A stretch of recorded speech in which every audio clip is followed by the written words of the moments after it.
How's it going? Thank you. The window is fine, Paul. I'm here with novelist Paul Murray in his lovely writing attic, who's our guest on this week's Born Optimistic. Paul, thank you so much for letting me into this hallowed space. I feel privileged. Do many people get to darken that door? Thanks for having me, Donald. I don't know how to answer that. It's just been cleaned, so it looks probably more hallowed than it does. Than usually, it's kind of covered with sandwich wrappers and non-hallowed material like that. Yeah, it is tidier than I expected. I don't know why that is. Do you think you exude the opposite of tidiness? I exude chaos. I don't know. I'm not going to answer that. I think. Now, the show is called Born Optimistic, so I have to ask you, how do you feel about optimism as a concept, and where do you think you sit on the optimism spectrum? I admire optimism. I admire optimistic people. I don't consider myself one of them. There's a famous Leonard Cohen line where Leonard says, "A pessimist is someone who's waiting for it to rain. I am already soaked to the skin." So I wouldn't be that bad, but I would probably, in any situation, kind of foresee the worst possible outcome. And it's something I'm kind of trying to sort of to coach myself out of, because it's a terribly degrading way of living. But that said, it's a hard time to be optimistic. It really is. Were you always this way, or do you recall a time in your life when you became this way? That's a tough question. Like I'd say when I was like a little kid, I was probably pretty happy. And then I remember around like when I was maybe 9 or 10, I think I lost my school jumper. And I remember being like really freaked out about losing this jumper and how much trouble I was going to get in with my folks and like getting these like terrible stomach pains, stomach palpitations, and going like, what's going on? I feel like I'm going to throw up. Like, what's going on? And probably since then have felt kind of quite naturally would be quite anxious and I think if you're an anxious person, then that and sort of pessimism kind of go hand in hand. Did you ever find that jumper? I think I either found it or my parents were so horrified at my level of anxiety about the jumper that they bought a new jumper and buried the whole incident as insofar as they could in love and care. But it had left its scars. It was too late. It was too late. Yeah. So I've got a kid now. I've got a boy who's probably maybe a little bit younger than your eldest, it's funny, you can see the same kind of traits are there. You really sort of, you start your life with these things sort of in place, and as a parent, I think all you can do is try and stop them from being triggered or stop them from becoming, dominant in the kid's personality. It's a horrible sinking feeling when you see some of your worst traits being duplicated. So you have to kind of pretend to be an optimistic person. That's my current thing. It's like, oh, hey, the traffic is really bad, but I'm sure we're going to get to the film on time. That way you crying. What's wrong, Dad? But I remember a time in my life when I didn't feel optimistic, and I remember going from pessimistic to optimistic, feeling like flicking a light switch. Yeah. And I can picture the light switch in my parents' house that I visualized. So, the door is still open. Yeah, I think you have to, you have to work at it. You really have to, this is kind of the current thinking, isn't it? Like the importance of gratitude and the importance of gratitude in your psychic health and actually your physical well-being. It's really important to kind of recognize all the good things in your life. And that's something like you actually, have to work at in the same way you work at any job. You have to devote a certain amount of time to your day to actually going through the good things that you have and remembering those and thinking about those. So as you can see, like I'm at a bike crash. So I've got this got a couple of broken bones, and it's my wife will laugh at this, but I see it as kind of as a gift. Because any kind of small little speed bump like that, which is so it's a small thing, but it's so irritating and so frustrating.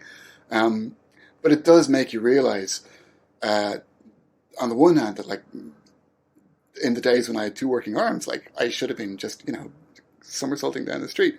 But on the other hand, just like how everybody's got something that they're carrying around with them, some like chore or disaster or care.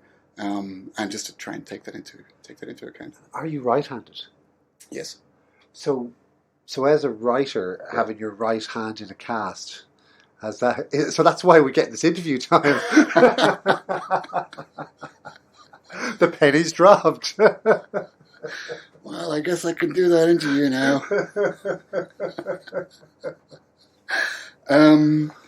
Yeah, I can type. Thank God. If I couldn't, because it's 6 weeks, and in 6 weeks, like aside from like not being able to do any work for 6 weeks, like I mean, aside from the effect on one's sanity of that, like I'm self-employed, so 6 weeks out of my working year is not a trivial thing, but I'm able to type, so that's great. Otherwise, I think I'd go crazy, and I can write extremely badly, and my son has just started to write in junior infants. And it's really strange. Like he's in about like 2 weeks, he's outstripped me. From a standing start, his writing is now better than my writing. But wait till the cast comes off, and I'm going to show him a thing or two. I really need to work on my handwriting as well. Like my handwriting is beginning to look really bad in comparison. Dr. Lee handwriting, yeah, it's terrible. So was the bike crash Lewis track related? I'm only asking that because of all the extra Lewis tracks around the city. Yeah, no, it wasn't. I was in the hills. I was in the Dublin hills, and I was just going around a bend too fast. And but were you wearing lycra? Yeah, I was wearing lycra. Yeah. Probably serves you right. I heard that said everyone. So many people have come to me and said I've kinder things than you have, but they've said like so many people have come up to me and told me their bike crashes, and so many people have been blubbered on the had really bad injuries in those Lewis tracks. People have broken their backs, broken their faces up really badly. And for some reason, I assumed it was a Lewis track related bike crash. I don't know why. That's what I pictured when you said you'd had a bike crash. I don't know why. Yeah, no, I'm pretty careful on the Lewis tracks, but I was yeah. You mentioned there that it's a hard time to be optimistic. Well, what do you mean when you say that? I said disingenuously. I think it's funny getting older. Like I'm 42, and realizing that as you kind of approach kind of the halfway point of your life, what I hope will be the halfway point. That'd be good going. I'd be happy with 84. Yeah. Yeah, I mean, but you see who's in charge, and I think that over the course of my lifetime, over those 42 years, like as far as we've got is like Donald Trump and Brexit and whoever other maniacs, running around spreading hatred and confusion. That's really saddening. So it's a hard time to kind of believe. Like as I say, like I would try and be an up with people type of a person. But when you're faced with the huge success of just that kind of demagoguery and that kind of hate mongering, it's just so saddening, So that's something to be pessimistic about. And I think I heard your David Schaefer show, and I'm very interested in the environment, the catastrophic sort of direction the environment is taking, and beyond like the Trumpery, like the story of our times is the sort of the juggernaut of climate change coming towards us, or the story ought to be that climate change, but it's actually not. Like we should just be like at the front page of the paper every day should be climate change, and in fact it's so annoying. Like I was in Aldi this morning doing the shopping, realised we no groceries, squeezed in doing the shopping after dropping the youngest off, and if I wasn't in a hurry I would have gone somewhere else, because like it's impossible to buy apples without 2 layers of plastic, And you're just like going, like, what is wrong with it? What the hell Yeah. is going on here? Yeah. And you're right, it should be on the front page every day. And Trump, etc., Brexit, etc., I can't help feeling they're there just to distract us from those who would rather not keep it in the ground. Well, I guess they're offering. I mean, I think the thing about climate change is that if you were going to tackle it seriously, you would have to. Everybody would have to address their own lives in a really, really serious way. Like everything would change. I mean, and that's a frightening prospect. There's no way you can sort of put a band-aid on it. Like the actual structure of our reality would have to like significantly alter.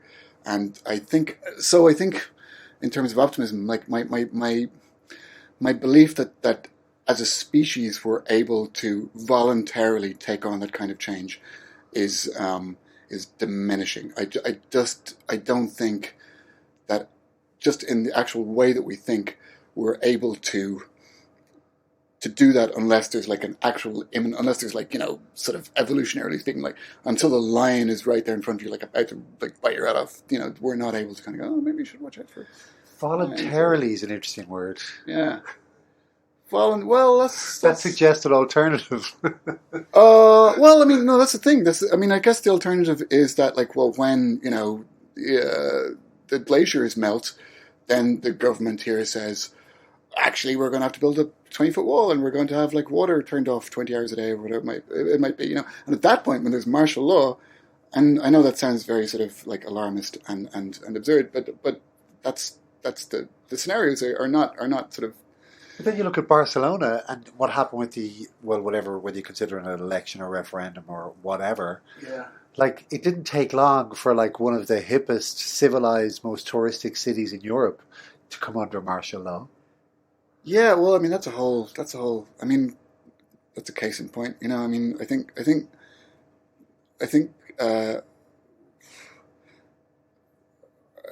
mean, I don't want to, who am I to sort of weigh in on the Catalan people's right to self-determination, but I think that's all fine, do what you want, but I think like as a planet, we all need to be working together instead of this like absurd, sort of anachronistic game of like nation states or whatever it might be, saying, oh, we're the guys who like sausages and you guys like fucking goulash, whatever, and so we're never going to get along, and again, like all these things are just sort of stupid distractions. Crazy. I feel that way, but one of the main reasons why I started this series was the longer title of the show would be, how do you remain as optimistic as the day you were born in the face of all the shit that's going on in the world? Yeah. So, like, that's exactly what I'm trying to figure out. So knowing what you know, and whether you do anything about it or not, how that affects daily life and how to get through life. And, one of the reasons why I kind of focus on interviewing creatives is because creatives are almost like sponges. You're out there soaking it up, for better or worse. You're there daily, like licking your finger and holding it up into the wind. So that's kind of why I'm here, in a way. Okay. Pessimistic or optimistic. Ask the finger. You should have called the show Ask the Finger. What say the finger? So what's the question? I should have just put a discuss at the end. Blah, blah, blah, blah, blah, blah, blah, blah. Discuss. I've had that one. I've had that question before. In terms of optimism, I think that my natural predilection would be towards pessimism. And that in itself is a kind of a construct that I've imposed on myself. So I'm seeing things in all kinds of like things in an irrational way or an untrue way.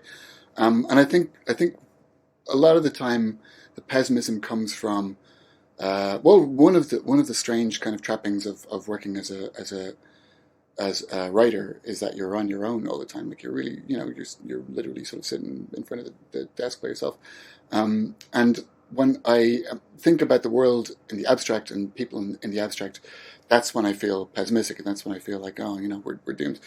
But when I get away from my desk and when I talk to people, like not just my friends, but just like when you're walking around Dublin, the people that you encounter are generally kind of sane and decent and just want to get along. I don't encounter Donald Trump's. You really don't. So that's something that I sort of again like have to sort of remind myself of that my experience, my experience of people as I encounter them in reality, as opposed to like in a newspaper article or whatever it might be, is positive, and over the course of my life, I probably have gone from being like super pessimistic as a teenager, and you're just like, no one in the world has ever felt as sad as me.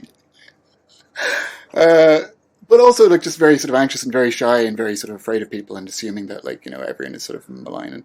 And the kind of the journey that has been kind of broadly sort of uphill. Like it's still top of the hill's like a long way off, but it's been sort of, it's been. Did you know when you chose the path of a life as a writer that it would involve a lot of solitary time? And if so, was that an attraction? That's a good question. I probably didn't know. I think I sort of had the same romantic fantasies about writing as everybody. You sort of, like, I like to, there's like, whenever you see a writer in a movie, they're usually sort of sitting at a typewriter and like they're racked with sweat. They're wearing a vest and they're just typing ferociously and they're weeping, and just the pages are flying out. And they do that for about sort of 10 minutes over the course of the film. And the rest of the time, they're kind of drinking brandies or, it's like a beautiful woman's massaging them or whatever it might be. And I guess I thought that's what it would be like, more brandy and massages and less typing. But in fact, it's pretty much all typing. What was the movie that fanned that desire? Is there one in particular? I remember, like it wasn't a movie that I liked. I saw Moulin Rouge, and that was, I think I was trying to write full time at that point, and I was really irked by that, by Ewan McGregor's writer in that. And then Javier Bardem in Before Night Falls, he's probably kind of a much cooler writer. He's in Cuba, and he's oppressed, and he's Javier Bardem, I don't remember. I don't know where it came from. I don't know where that sort of fantasy initially came from. When did the first inklings occur to you of being a writer? Like, were you always good at writing? Was everyone in your class always like, oh yeah, he's a genius, he's a dude, he always makes us laugh or makes us think? Or was it always in the ether for you? I did it from when I was a little kid. So definitely, like I used to write little stories and make little books and illustrate them. And when I got to school, the teachers, would give me a star for my stories and so forth. And I did it all the way through school, and I used to write. So I went from writing stories in school to writing, depending on what was influencing me. Like I used to write these. When I got to secondary school, I started writing sketches with my friend, these kind of Monty Python type sketches. And then when Twin Peaks started, I started writing these kind of David Lynch type screenplays about dwarves. And then when I got into Nick Cave, I started writing these kind of Grand Guignol like novels about people being kind of beheaded and so forth. And, so it was something I always did, but I don't think I ever, again, being a pessimist, or maybe it wasn't quite pessimism, but I sort of, it took a long time before I actually thought this is something I can genuinely do. I don't know if it was an Irish thing. I always kind of categorize it as an Irish thing, but I never sort of thought that, in the same way I would never, like I used to want to sort of write films, direct films, whatever. But I thought, well, I can't do that, or I can't write a book, or I can't be in a band, And I in my head, I think of that as being sort of because no one from Ireland has ever been like a filmmaker or been in a indie band or whatever it might be, or I don't know if that's the case, because obviously there was tons of Irish writers, but I felt like that was not available to me, and it was just this kind of this hobby for a long time. It was just this sort of hobby that I pursued. And when did that change? What changed that? When I finished college, I got into a writer's workshop in college. My last year in college, there was always a writer in residence in Trinity, and they'd have a class of like 12 people. And me and my friend, Dick O'Brien, would always apply for this writing workshop. We'd always get rejected. And in the final year, we both got in, and Deirdre Madden was doing this workshop, and that was really the first time that I'd shown the stories I was working on to anybody. So it was just having people like the stories and like genuinely seemed to be sort of honestly liking the stories was really gratifying, and felt like, oh, maybe this isn't just some sort of kind of crazy, absurd, solitary pursuit. So after that, after college, I started writing. I just kept writing. I started writing a novel, and I met this kind of very famous agent who sort of courted me until such point as I sent him the novel, and then he de-courted me. He sent me this really horrible email, and I was about 24, and How horrible was the email? I was bored and confused by your book, and that's like par for the course. Like, it's standard procedure in the world of books. You get rejections, but it was a shock. It was a shock to me to get that rejection. So I was applying for colleges. I was really obsessed with America. I'd never been to America at that point, but all the music I listened to was American, and a lot of the writers I liked were American. So I was obsessed with getting to America and doing this MFA program in America. And they're phenomenal. They're like $50,000 a year kind of thing. These things. So it was this quixotic fantasy, but I channeled sort of the overarching fantasy of being a writer into this what seemed like a more achievable fantasy of going to one of these MFA programs, and that didn't happen. But I got a job in Waterstones, formerly of Dawson Street, and I met John Boyne. There, a guy called John Boyne, who's become like a super successful writer. And he'd just come from, or he had been to University of East Anglia, which has a master's program, less glamorously in Norwich, not in New York, but in Norwich. But he said you should apply there. It's like a very famous program. Kazuo Ishiguro went there. He's just won the Nobel Prize, and Ian McEwan and other luminaries. Anne Enright has been there, Glenn Patterson. So I applied to that, and I got into that, and that's where it kind of, like, 'cause I think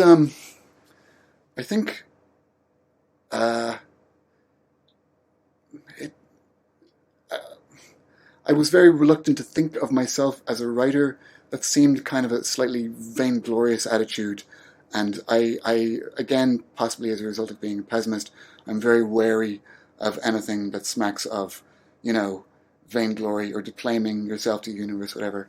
And how did all this ambition tally with the expectations of your parents, your family, your friends, your neighbours? Like, was it something that you felt shy to say out loud, or was it something that people were behind you on? I mean, how did the village that you lived in react to your ambitions, or did they know? I think the world has changed, or Ireland has changed quite dramatically. It's changed in lots of ways, but specifically in the arts, I think there's more positivity. There's more of a can-do attitude. I think there's a belief now when I meet young writers that they can make it and that they can succeed. I certainly would not have had that in the 90s, starting off.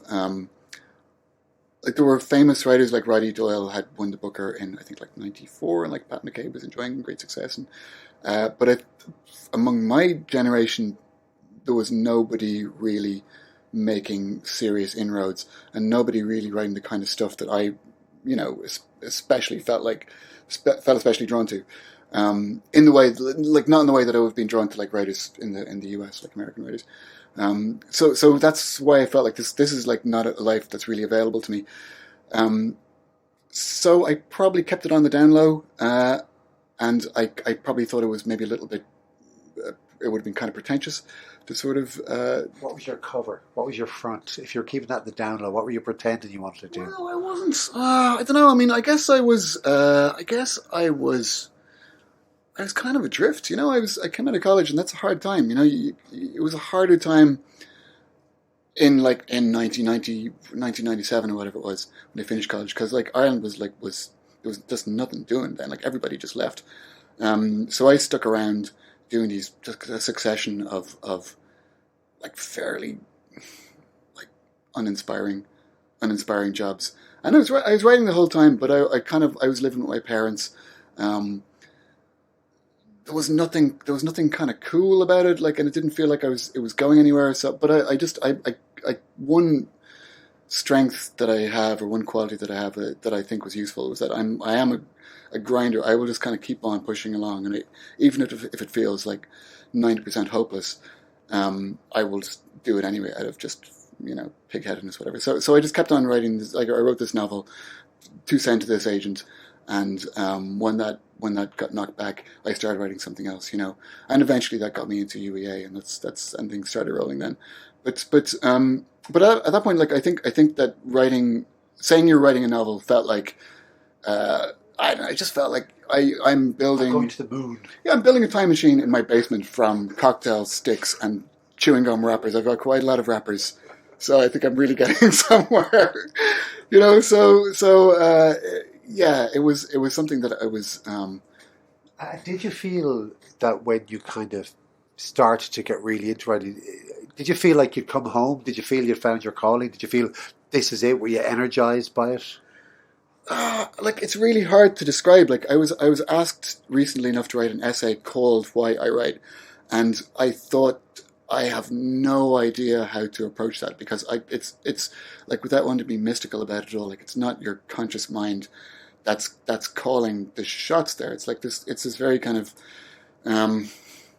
mysterious thing that I just always did, like, that I really did, like, from as long as I can remember, and does it make me like especially happy? Like, I don't know. I don't, like, that's not the reason I do it, because, like, a lot of the days it makes me quite unhappy. So I don't know that I don't know that I felt like I'd found my calling. I think the hard thing about working as a writer is that whatever stage you're at, most of the time you don't feel like you found your calling. Most of the time you feel like you're failing, and so it's kind of like this, like, never-ending Rocky fight. So, like in the Rocky movies, like, he spends 9 rounds with just, like, some guy just punching the Christ out of him, and you're like, whoa, I think Rocky's going to lose this one, and then in the 10th round, he goes like, okay, I'm gonna, and then he knocks the guy out, so like, writing's like that, like, so, like, it's just day after day after day, and you go like, it's not working, and then you'll have, like, your day or your hour or whatever it might be,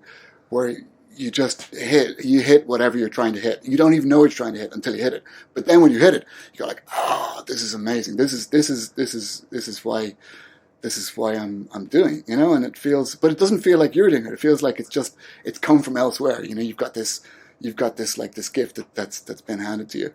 And that's phenomenal. That's a phenomenal thing to feel. It feels thankless, though, in some ways, that even when it's good, it's like, oh, that's not me. That's just like whatever this thing is that's zooming through me. Well, but you're trying to transcend the ego. I think the ego is your enemy in these things. Because if you think with your ego, then you're, without wanting to sound too much of a twat, like, if you think with your ego, then you're going like, well, what is going to amaze my reader here? What is going to make them think this guy has hit something really magical here?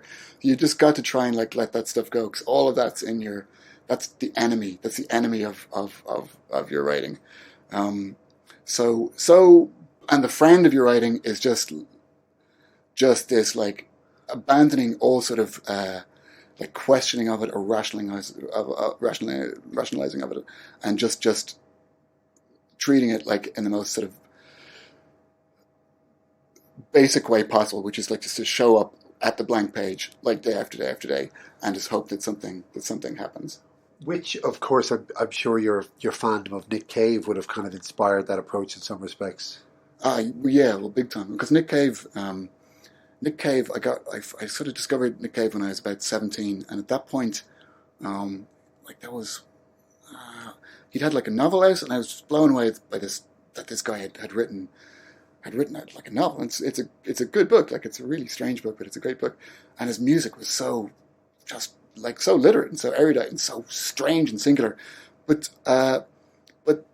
what I really admired him was that this was a guy who just was hewing to his own line, and he did not care what the rest of the world thought. He was just gonna do that, and he's had, like, tremendous success subsequently he's become like a household name, and he's been nominated for like Grammys and so forth. But I don't think that he cares. I really just he was probably like the first artist that, or David Lynch kind of around the same time. Both of those guys who just I felt like we're not sort of chasing success or fame or any of those kind of worldly things. That just wanted to do their own thing, and all they required from the world was sort of the space and the wherewithal, to kind of feed themselves and continue to do this. And that was my model. That's what I wanted to do. And the way that Nick Cave did office hours and was proud of that, and regardless whether inspiration found him or not, he would still go and sit at his desk. Yeah, well, Nick Cave's like he's a very smart guy, and he's on the one hand he's like your classic sort of romantic artist. Like I think didn't James Murphy call him the last rock star, the last possible rock star, because he's very baroque and he's very sort of passionate, wild stuff like that. But at the same time, the guy checks into the office like every day, does his 9 to 5 or whatever it is, and then checks out again. And that's the only way to. I mean, everybody has their own kind of method, but if you're not at the bus stop, you can't catch the bus. Like I think that's like deep down, like the process of creating art is very unromantic. With so much going on in the world, in your mind, in your life, how do you probably don't decide, but how does a book even become an appropriation of a range of topics or a theme, or if you're trying to write an egoless way, how does a book emerge from that, or how far into a book are you before you realize what it's about, or how? That's. I mean, like I'm not a Zen master. Yes. It will not surprise you to learn, but so like I'm not. I mean, like it's obviously it's not egoless. It's not. It's you're trying to tap into yourself. But I guess trying to tap into yourself entails kind of being honest with yourself about the kind of person you are, and the things that are important to you. And starting to write a book is kind of a mysterious process, because it is something that you feel is kind of handed to you, or that you hope will be handed to you. So like that's what I'm trying to do. I'm gesturing towards my computer. I'm trying to start a book now, and I've got these different ideas, and they all kind of, you start with like a line or an image or like a joke, and slowly things will kind of accrue to it, and more like you'll think of another joke, or you think of the next line, you'll think of an image that hooks up with the first image, and then the characters start to kind of appear out of those little aggregations of lines, and then it gets bigger and bigger and bigger and bigger, and it's really exciting, but it's also really it's quite confusing, because you're trying to make sense of all this stuff, and you're trying to structure it, and you're trying to decide, like, well, if I'm going to spend 5 years writing this thing, like, which of these things actually has the legs to carry me for 3 years or 4 years or 5 years, whatever it is, and you don't know what's going to work, and what's going to sort of halfway through is just going to run out of steam. And so are you just about to start the book that follows The Mark in the Void?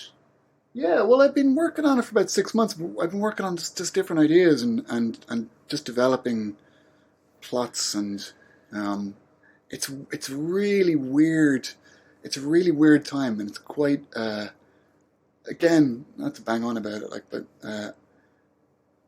I think it's quite anxious making. Like I think I like working on one thing, because even if it's not working, that you're eventually gonna find out how to make it work. Like eventually you're just gonna suss out the problems, or you're gonna reach some sort of adequate compromise. Still publishable, but until like if you're sort of if you're at the start of that process, and you're not working on a book, and you're kind of like, I remember talking to Lisa Hannigan about that, who we were discussing earlier, and she was talking about like being between records and not writing songs, and like, are you still a writer if you're not writing stuff. Like if you're not, until one of these things is until you're far enough into it to call it a book, you kind of feel like the ground is like really, really sort of fragile beneath your feet. Like it's quite a. You're like walking down the street, darting around, like keeping your eyes open for the influences that might be the thing, or Yeah, well, there's that, but it's also like there's too many influences. You got to decide like what it is that you want. Like someone tells you a story and you're like, wow, that's an amazing story, and you add it to your list of 1,000 other stories, and you're like, which one should I? So it's really like it comes down to this kind of just have to go with your gut and think, okay, well that's the one, or not even your gut. You just have to pick a story and just do it. And well, then, just to make this less abstract for me personally, what can you remember the first kernel of the Mark and the Void that survived? Like where did that start from? Well, a couple of things. There was so the book is about a lonely French investment banker called Claude who meets a disreputable Irish writer called Paul, and my sister in I think 2002 started working in Bank of Bermuda, which was up on Harcourt Street, and I never heard of Bank of Bermuda. It sounded like incredibly shady, right? Like Bank of what? Yeah. Because I'd associated the Bermuda with the Bermuda Triangle and just things disappearing. It seemed like a bad place to put a bank. So she was working there, and I said, "What is that?" I've never heard of Bank of Bermuda. And she said it's an investment bank, and she described like a little bit of what an investment bank does, and she described it as it's the same money going around and around and around and around and around. And I was intrigued by this kind of like invisible bank, the Bank of Bermuda, here in the middle of Dublin, and I started to investigate like investment banking and the IFSC, and that's what it's all about. It's all about invisibility in the middle of like a very kind of social gregarious city where people still walk around, and talk to each other. There's this kind of like invisible this kind of cloaked city within the city where all this kind of shady stuff goes down. So I was really taken with that, and the other thing was I remember I was talking to a friend of mine about Paul Auster. There's a writer called Paul Auster, who kind of is the romantic image of the writer. Like he's kind of he's this very handsome dude. He lives in Brooklyn. He wears a lot of black, and he puts himself in his books a lot of the time. And when he puts himself in his books, it's always handsome Paul Auster comes in his polo neck or whatever. And I remember talking to my friend about this Paul Auster book we were both reading, and I said like, why doesn't somebody like tell the truth about what it is like working as a writer? Like it's just so abject and depressing, and my friend, oh, you should do that. That should be your.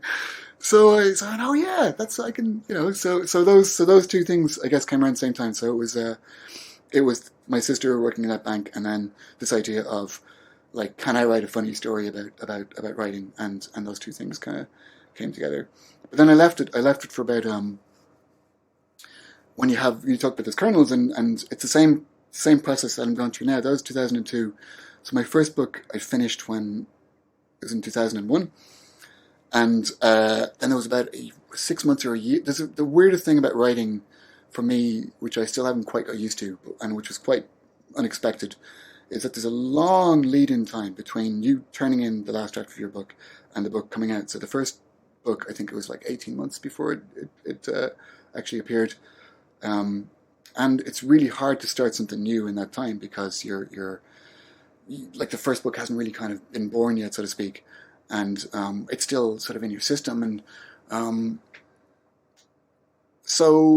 also I guess at that point I was conscious of what writing a book now felt like, so I was probably wary of actually diving into something. So I did 3 different ideas, and that one was one of them. The Mark and the Void is one of them. And then there was another kind of shorter thing, and then there was a third thing, which was Skippy Dice, and that's the book I ended up writing in 2002. And then when I finished Skippy Dice, the whole banking crash had happened here. So writing about banking and writing about that world felt like much more interesting to me than it did in 2002. So I could kind of get my teeth into it. And But now, yeah, so that's where I'm at now. I'm kind of waiting to. Because I always assumed the mark of the void was your reaction to the banking crisis. I never would have thought that it was actually on your copybook 6 years before. Because you actually managed to make a book about banking funny and interesting. I find that kind of perverse. I was like, no way I'm going to like get through a book about banking. Well, I kind of thought like, if you want to write the great banking novel, the stakes are lower than if you want to write the great war novel or the great, whale hunting novel. So why set yourself up for a fall? No, I was really, I got really, like when I had my first crack at it in 2002, I didn't know anything about banking and I really wasn't interested in it, except that it was just this, I wanted the guy to be like just the quintessential modern man. Like he's alone, he's boring, or he feels boring. He's sort of a bit of a prostitute. Like he's taken this job that pays a lot of money that he doesn't care about because he wants to feel safe. And that's what most of us do. But I didn't really think much about the world that he lived. But you haven't chosen that route of money trade-off safety. Well, I don't know. I mean, I'm not writing sort of like Bonkbusters. No, I'm not writing bonkbusters, but I'm not writing sort of experimental kind of like I want people to read the books. Like I don't want them to be sort of things that are. I mean, I think some writers have this very pure concept of art where it's like it's just this sort of thing that hangs in space, and the audience is kind of irrelevant to it. And I kind of admire that, but I don't feel like that's something that I can do. Like I feel like I want people to read them and enjoy them, and when you think about your audience, and you referred to the reader earlier, do you have a persona in mind, or is that too personal a question? No, there's a great interview with Don DeLillo where Don DeLillo is asked. This is before Don DeLillo became really big, so it was around the time Libra was published, and the Paris Review asked him, like, do you have a reader in mind? And he said, yeah, it's a guy, he's probably a teacher or something, but he's alone. He's living in the woods, and he really thinks nobody understands him. That's my guy. So it's big market. Yeah, the Unabomber, and this guy in the woods. And so, no, I think that probably some sort of version of myself aged, whatever, 23 years ago. I genuinely don't think about it. I think the advice is you're supposed to imagine like the best, just your reader as being like it's just a supremely intelligent, super gifted, insightful person, and write for that person. So which is to say, like, don't sort of patronize your reader and don't write down. Right. Don't write down and kind of assume that the best your reader has the best instincts. But then, are you not setting yourself up for disappointment when you meet them at signings? No, because they're universally so charming, physically attractive, kind-hearted, intelligent. God bless them. Do you feel like they're your benefactors when you meet readers? Like, do you feel what do you feel your relationship is with the people who read your books? It's weird. Like it's. I feel like I've answered all the questions with it's weird, but it is weird. It's all weird. It's. I don't think of the reader when I'm writing the book, except that I want it to be like if I feel like that I'm doing something that's like arcane or like really super difficult. Like if I'm writing a book about a bank, set in a bank, I'm thinking just generally, well, this is going to be quite tedious unless I put in some jokes or make it sort of dramatic somehow. But I don't think of a specific person or a specific kind of type of person. And then when I meet the reader, it's always surprising to me that they've read the book. So someone comes up and says, "I enjoyed your book," and I was going, "Oh, that's really that's it's kind of a leap to imagine, a physical person out there sort of sitting in their house reading your book." I know it's quite alienating is too strong a word, but I think that when you're working on the book, that's your involvement with it really ends at that point, So once it's done and you send it off, it's like sending your kid to college, like they can come home at the weekend, and it's very nice to see them, but they've got their own lives now, and that's so and you kind of almost immediately move on to the next thing or try and move on to the next thing. So when you meet the reader of who's enjoyed your book, then like that's I don't know how to I'm trying to hook that up with your kid going to college. Is it like meeting your kid's girlfriend or something like that, or somebody you used to know or something like that, or an ex you've forgotten about? But isn't it kind of mad, like with all the things there is to do in the world? Yeah. Like I'd say one of your books probably takes about 20, 25 hours to read if you were to do it in a marathon. That's what it kind of seems like to me. Does that feel about right? Well, the audiobooks are kind of cheating in a way, aren't they? I don't know. Did you read the audiobook or did someone else? No. It's someone else. It's 23 hours, 51 minutes. You oh my God! And who narrated or who cast of thousands? Oh, there's actually a cast. Yeah. John Keating, Paul Nugent, Lawrence Larry Clun. Wow! Hang on a minute. This is almost as if it's like an audio play, which could be then cut down into like a movie with pictures. Whoa, man, it's a long road from 23 hours 51 minutes to 1 hour 51 minutes. No, but the fact that there's a cast, this is Skippy Dies. Oh, yeah. But the fact that there's a cast reading it, not just one person, it's like a dramatization almost. Yeah, that was the goal of this. Yeah. Wow, that's amazing.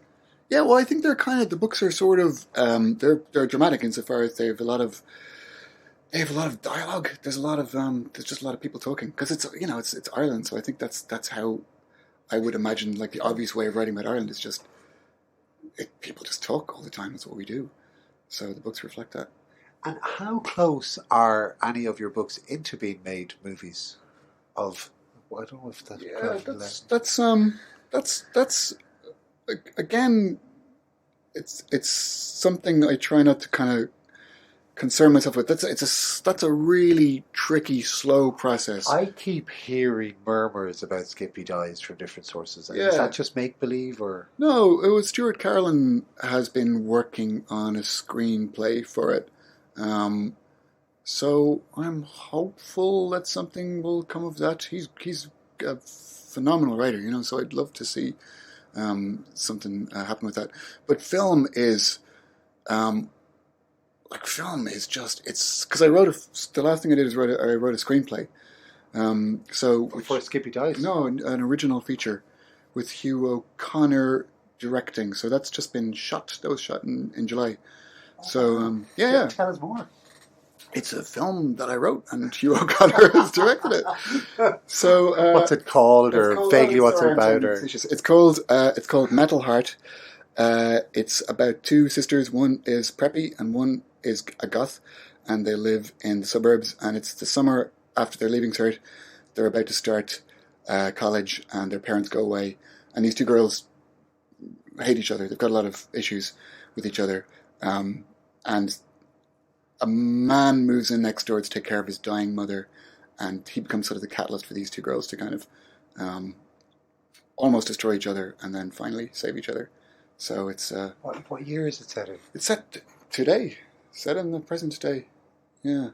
So it was my first screenplay, so it was a slower process than I thought it would be. It's some very patient producers working with us. Am I right or wrong, or is that the first thing you've done that's actually been set in the now? No, they're all set in the now. Well, for me, wow, that's weird because I never felt that way. Really? I think they were set. Well, I always kind of viewed the first two as like your kind of childhood. Obviously, one of the very first one felt like ages ago. Yeah. Like it had this kind of like in the time of W.B. Yeats-esque aura about it. Yeah. Skippy Dies, I just assumed was based on your secondary school years, so was then. Yeah. And then Mark of the Void, I just had in my head as being like late around the banking crash kind of time. Yeah. Well, that wasn't so long ago. That was like 2010. So. But this new screenplay is right now, which is like... Yeah. Well, I guess they're all... So they're all the now to you. So. Well, Skippy was set in about 2003. I started in 2002, so I had to decide when the now was because like a lot of the stuff... Nail it, yeah. Well, I'm really interested in technology and how technology sort of, changing and I was going to say warping. I wouldn't say warping our lives. So so there's a lot of technology in all of the books, and like in the first book, An Evening of Long Goodbyes, it's this guy is sort of like he's kind of uh, hiding out from the real world, but the Celtic Tiger is happening, and the Celtic Tiger finds him, and phones are happening. Like it's the first time, because it's set in like 1919. It's the first time I'm anybody. just laughing because I've just projected all my own notions onto my reading. That is, well, you're one of my. This is what happens when you meet your readers. You're like, what? You thought what? Why would you think that? I'm the type of person. Years working on that. But when I read a book, I don't even remember the character names as I'm reading it. I just read it, and and every time I read the characters now, I'll be like, oh, that's what they're called again.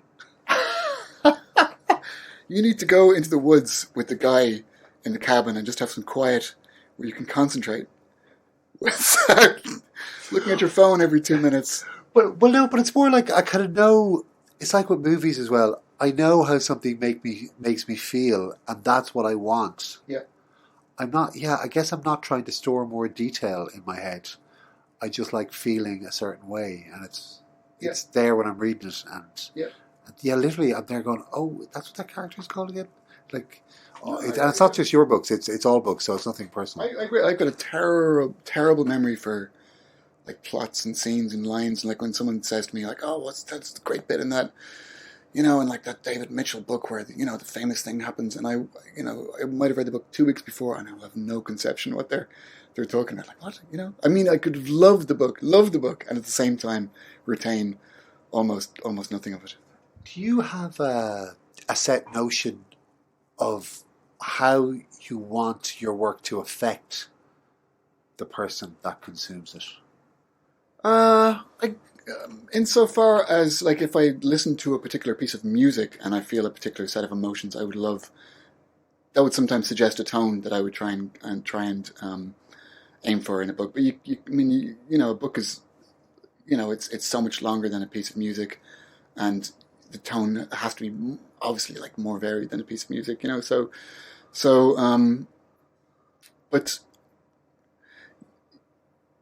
I guess it would more sort of gravitate towards a particular tone. Like it would gravitate towards a particular sort of view of the world. Like if I was to write something, like sometimes I find myself wanting to write something like really super dark and gothic, that would like make people feel like awed by like just like the dark vision. Like Christopher Nolan must feel like every day when he gets this, like, I'm going to deafen people with the explosions and the brooding figure of whoever it might be. And I will try and do that. And then very quickly I'll find that like it feels like it's not that it's not quite working, but it's like it's in a lower gear. It's like I feel like I'm kind of, this stuff, it just for some reason isn't cutting it, and I'll gravitate towards something that feels more genuine to me, because I think those feelings kind of are quite transient.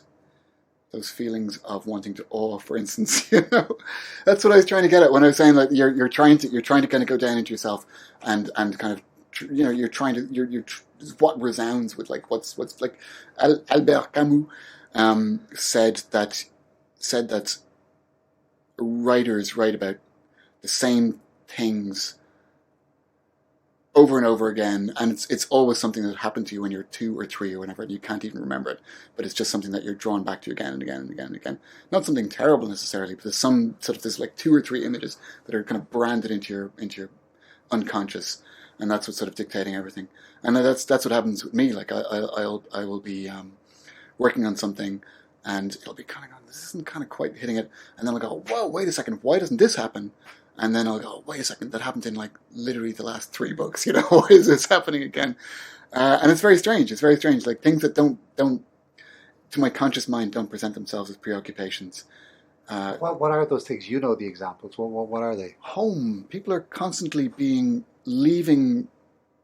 kicked out of the places where they live, like being evicted, or having to leave because they break up with somebody, or being in a boarding school, or like there's a real sense of whatever that is. I don't know what that is, where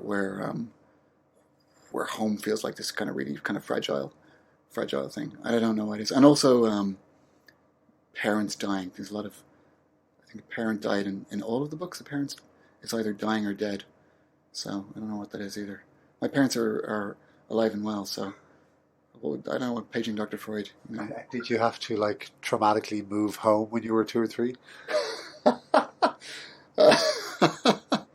We've always lived in the same house, so there's no. Maybe I had like someone sat on my Lego or something like that when I was 2 or 3. The dog sat on my Duplo. Why has this happened?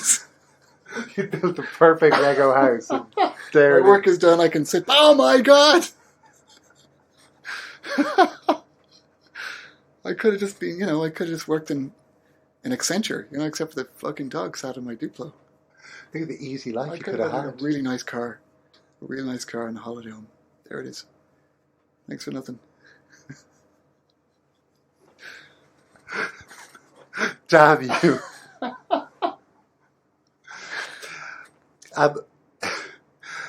It's funny you mentioned Accenture because a lot of that world felt like the world of the banking world. That same kind of, I don't really know how to define it. It's a world I spend a bit of time in, so I don't really know how to define it. But this sense of, when you were talking about home as well, like, dislocation was a word that came to mind for me. I don't know, just otherness, or I feel like lob and discuss at the end of that there again. I was just really thrown because at the end of that there would be the perfect end to finish, the perfect time to finish. I'm like, do we finish now with 3 minutes 15 seconds to go and I just record a bit of ramble in the studio, or do I just go off on a completely other tangent? Oh man, that's tricky. Well, I guess if you're being post-colonial, you could say that like being Irish, we've got a really troubled relationship with home. If you're a colonized nation, generations of people have had to leave.